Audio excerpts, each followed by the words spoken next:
जानना चाहेंगे, कहा है कोर्ट ने? ये मामला 2022 से कोर्ट में था कि इलीगल तरीके से अथॉरिटीज़ बुलडोज़र का इस्तेमाल करके लोगों के घरों को गिरा देती हैं। कई बार उसमें सुनवाई हुई और कुछ ऑर्डर्स भी पास हुए।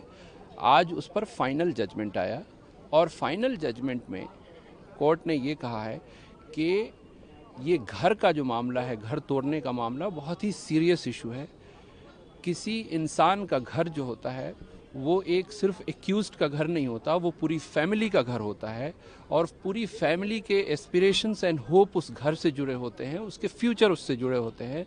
तो इस तरह से अगर अथॉरिटीज़ घर को तोड़ती है तो बिल्कुल गलत है और इल्लीगल है।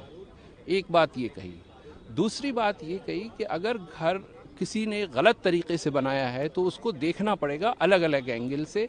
उसमें एक बात तो ये होगी कि क्या वो पूरा घर इल्लीगल है या उसका कुछ पोर्शन इल्लीगल है या फिर उसको कंपाउंडिंग किया जा सकता है या नहीं किया जा सकता है।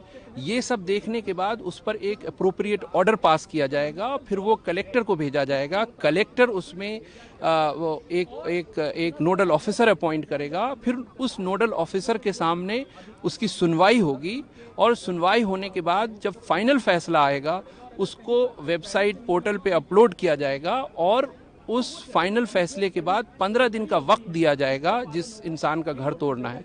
और उसके साथ साथ एक बात और कही कोर्ट ने कि देखिए ये मामले को पिक एंड चूज बेसिस पे नहीं होगा, उसको देखना पड़ेगा कि सिर्फ ये एक ही इंसान का घर है जो इल्लीगल था या और लोगों का उस मोहल्ले में जो घर है वो इल्लीगल है। तो इन सब कंसिडरेशन को देखने के बाद ऑर्डर पास किया जाएगा, 15 दिन का वक्त दिया जाएगा ताकि वो अगर फाइनली उसको तोड़ना ही है तो वो अपील कर सके या घर को खाली कर सके। और इन सब प्रोसीजर को अगर किसी ने ऑफिसर ने वायलेट किया है तो उसकी अकाउंटेबिलिटी तय होगी। हो सकता है उसको पर्सनली हर्जाना देना पड़े और घर को रीबिल्ड करने में उस पैसे की रिकवरी उसके पर्सनल पॉकेट से किया जाए। तो ये एक बड़ा गाइडलाइन है। ये ऐसा लगता है कि इस जजमेंट के बाद अब इंस्टीट्यूशनल अकाउंटेबिलिटी आएगी और ऑफिसर्स इसको फॉलो करेंगे। इंक्रोचमेंट को लेकर क्या है, यही गाइडलाइन लगेगी या उसको उसी तरह से छोड़ा है जैसे पहले था? देखिए, इंक्रोचमेंट अलग अलग तरह के होते हैं, लेकिन इसमें कुछ इंक्रोचमेंट्स पे एक्सेप्शन है, जैसे वाटर बॉडीज, रेलवे ट्रैक वगैरह, रोड वगैरह पे। तो उस पर ये डिटेल्ड गाइडलाइन उस स्पिरिट में लागू नहीं होगी, लेकिन उस जजमेंट को देखने के बाद फाइनल इस पे बताया जा सकता है कि उस एक्सेप्शन को किस हद तक अथॉरिटीज़ फ्री होंगे अपने पावर को एक्सरसाइज करने के लिए।